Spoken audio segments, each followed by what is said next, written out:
कथाओं के अनुसार 1573 में महामाया बाला सुंदरी उत्तर प्रदेश के जिला सहारनपुर के देवबंद नामक स्थान से नमक की बोरी में त्रिलोकपुर आई थी। कहा जाता है कि एक बार त्रिलोकपुर और नाहन रियासत में नमक का अभाव हो गया था और ज़्यादातर नमक सहारनपुर के देवबंद नामक स्थान से लाना पड़ता था। एक लाला जी थे जो अक्सर नमक लेने सहारनपुर जाया करते थे और वहाँ माँ शाकंभरी देवी और भगवती त्रिपुरा बाला सुंदरी के दर्शन भी अवश्य करते थे। उनकी भक्ति से प्रसन्न होकर माता उनके नमक के बोरी में त्रिलोकपुर आ गई थी। उनकी दुकान त्रिलोकपुर में पीपल के वृक्ष के नीचे हुआ करती थी।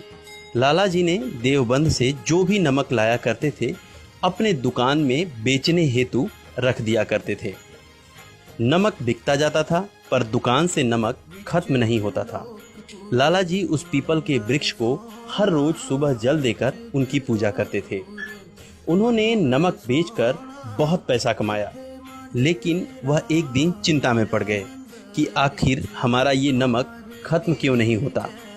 माता खुश हुई और खुश होकर रात को लाला जी के सपने में आकर दर्शन दिए और कहा, मैं आदि शक्ति श्री विद्या त्रिपुरी सुंदरी हूँ। मैं तुम्हारे भक्ति भाव से अति खुश और प्रसन्न हूँ। मैं यहाँ पीपल के वृक्ष के नीचे बाल रूप में, पिंडी रूप में स्थापित हो गई हूँ और तुम मेरा यहाँ पर भवन बनवाओ। लाला जी को अब भवन निर्माण की चिंता सताने लगी। लाला जी ने फिर माता की आराधना की और उनसे कहा कि इतने बड़े भवन निर्माण के लिए मेरे पास सुविधाओं व पैसे की कमी है माता। आपसे एक विनती है माता कि आप सिरमौर के महाराजा को भवन निर्माण का आदेश दें। माँ ने अपने भक्त की पुकार सुन ली और उस समय सिरमौर के राजा प्रदीप प्रकाश को सोते समय स्वप्न में दर्शन देकर भवन निर्माण का आदेश दिया।